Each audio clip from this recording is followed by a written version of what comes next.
Morning everyone. તો ફરીથી સ્વાગત છે આજે એક નવા વ્લોગમાં. તો આજે છે સેટરડે, વીકેન્ડનો દિવસ. તો મંડે ટુ ફ્રાઈડે એકદમ શિડ્યુલ બધું ટાઈટ જ હોય છે. આપણે છોકરાઓની સ્કૂલ હોય, ટિફિન હોય, ઓફિસ હોય, બટ આજ વીકેન્ડ જે છે એકદમ આમ ફ્રેશ ડે લાગે, કારણ કે કોઈ બી શિડ્યુલ ના હોય, કોઈ પણ ટાઈમ ના હોય, એટલે બહુ જ મસ્ત છોકરાઓ બી એન્જોય કરતા હોય ને આપણે બી એકદમ મસ્ત રીતે આરામથી કામ કરતા હોઈએ છીએ.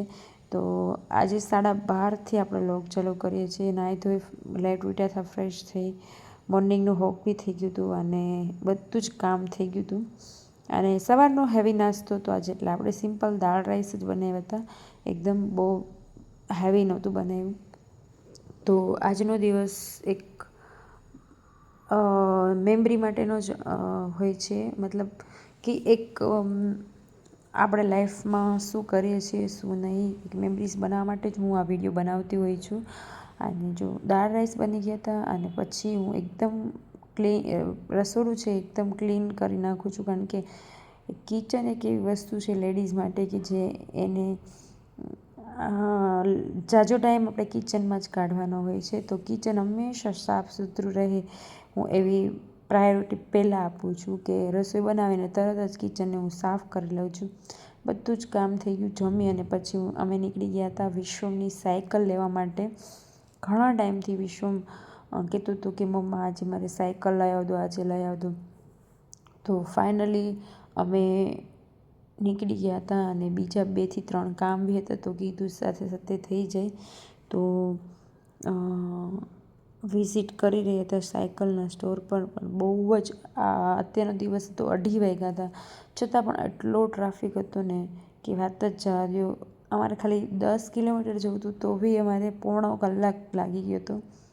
પુણેમાં એટલો ટ્રાફિક હોય છે. તો ફાઇનલી જેમ તેમ કરી અને જે સાયકલનો સ્ટોર હતો ત્યાં પહોંચી ગયા હતા અમે, અને સાયકલ સિલેક્ટ કરવા માટે. અહીંયા બહુ બધી વેરાયટીઓ છે સાયકલ માટેની. તો હવે વિશ્વમભાઈ પણ સાયકલ લેવા માટે એટલા એક્સાઇટમેન્ટ હતા ને કે વાત જ જવા દો. તો બસ જો હવે સાયકલની એક વિઝિટ કરતા હતા, અમે ચેક કરતા હતા. તો સાયકલનો સ્ટોર વિશે તો ખુશ જ થઈ ગયો હતો, કારણ કે એને અહીંયા બહુ બધી અલગ અલગ વેરાયટીઓ જોવા મળી રહી હતી. તો અમે બી એ બી ચેક કરી રહ્યા હતા કે વિશ્વ માટે કઈ સાયકલ લીધી. તો ફાઇનલી વિશ્વ માટે એક સાયકલ સિલેક્ટ કરી લીધી હતી. જો એ બહુ જ મને ફર્સ્ટ વારમાં જ ગમી ગઈ હતી, અને પછી બી ગમે એટલી જોયા પછી આ જ સાયકલ પસંદ આવી હતી. તો ઘણીવાર એવું જ હોય છે કે જે વસ્તુ આપણે સિલેક્ટ કરી લઈએ ને એ પછી ગમે એટલી જોઈએ પણ આ જ આપણે જે પહેલી વાર જોઈએ ને એ તમને ગમી જાય. પછી ફાઇનલી આપણે સાયકલ સિલેક્ટ કરી અને ડિક્કીમાં મૂકવાની હતી, પણ થયું કેવું કે ડિક્કીમાં સાયકલ મૂકવા ગયા પણ રહેતી જ નહોતી, મતલબ એમાં ના સમાય. તો પછી આપણે આગળની સીટ પર મૂકી દીધી હતી. અને વિશ્વમાં અમે આગળ બેઠા હતા તો વિશ્વ વારે વારે એની સાયકલમાં જ નજર નાખી રહી હતા. તો હવે સાયકલ લઈ અને એક મકસદ ફાઇનલી આજે પૂરું થઈ ગયું. તો હવે અમે હતા વેબફિટની ગાદી, જે મેટ્રેસ આવે લેવાની હતી. તો જે મેટ્રેસ જોવા માટે વિઝિટ કીધું આપણે કરીએ અહીંયા રૂબરૂમાં, તો આપણે ખ્યાલ આવે. તો બસ અહીંયા બી બધું ચેક કર્યું, જોયા. તો વિશ્વમને અહીંયા બી બહુ જ મજા આવી ગઈ હતી. જો એ તો આમ પોતાની ધૂનમાં જ હતું, મસ્તીમાં જ તે.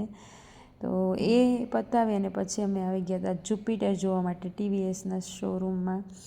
તો અહીંયા બી વિઝિટ કરી હતી. એટલે આજે સેટરડે હોય એટલે એકદમ આપણા કામ બધા પેન્ડિંગ જ હોય છે કે આ કરવાનું, આ કરવાનું, આ કરવાનું. એટલે સેટરડે સન્ડે એન્જોયમેન્ટ કરવા માટે ટાઈમ નીકાળવો પડે છે, પણ કામ જેટલા કરે એટલા કામ તો થાય, નીકળે જ છે મતલબ.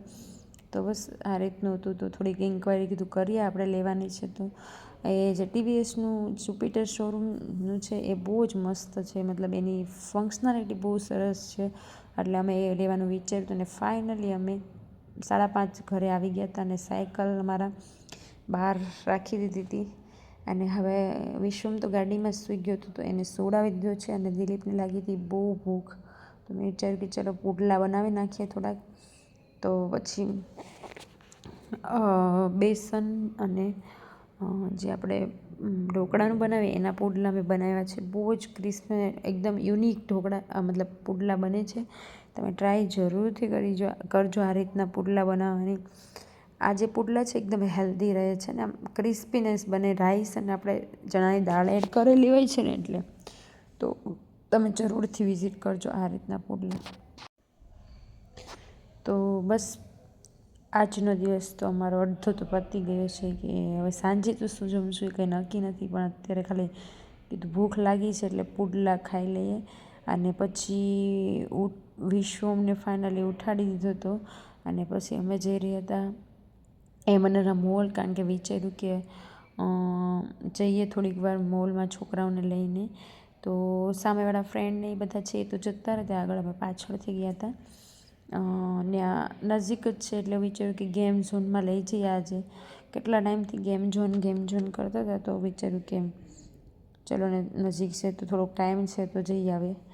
તો બસ એટલું મસ્ત વેધર છે ને અહીંયા. અત્યારે ચોમાસું હોય ને ત્યારે એટલું મસ્ત વેધર હોય ને તો મજા જ આવે બહાર ફરવાની. એટલે નીકળી જ ગયા કે ચલો જઈએ, પણ થોડાક આપણે દૂર જઈએ ને તો ક્યાંય પુણેમાં ટ્રાફિક ના આવે ના બને એટલી ટ્રાફિક મળી ગઈ ને કે વાત જ જવા દો. 5 જ મિનિટનો રસ્તો હતો પણ બહુ ખાસો ટાઈમ નીકળી ગયો અમારો. અને ફાઇનલી મોલ સામે હતો તો બી અમે નીકળી નહોતા શકતા, એટલી ટ્રાફિક હતી. તો એવું હતું. પછી અહીંયાથી નીચે ઉતરી અને હું ને વિશુ તો નીચે જ ઉતરી ગયા, કારણ કે એટલું ટ્રાફિક હતું ને. તો અંદર જે પાર્કિંગ હોય ત્યાં બી એટલું ટ્રાફિક જ હતું. એવું છે. મોલ જોઈને તો વિશ્વમભાઈ ખુશ જ થઈ ગયા હતા મારે. તો જો એને મજા જ આવતી હતી બહુ આ બધું જોવાની. તો જો વિશ્વમને મારી સાથે એટલા સરસ રીતે કૂદાકૂદ જ કરી રહ્યા હતા ને મજા જ આવતી હતી એટલી. અને આ બધું જોઈને તો એને બહુ મજા આવે છે. એને ખાલી ઘરમાં રહેવામાં જ કંટાળો આવે, બાકી બહાર તમે ગમે ને લઈ જાઓ એને બહુ મજા જ આવતી હોય છે વિશ્વમને. તો બસ એટલા માટે જ અમે બાળકો માટે જ આપણે નીકળીએ. જો તમને આ વિડીયો કેવો લાગ્યો કોમેન્ટ જરૂર કરજો. વિડીયો સારો લાગે તો લાઈક શેર સબસ્ક્રાઈબ જરૂરથી કરી દઈશું. મળીશું નવા વ્લોગમાં.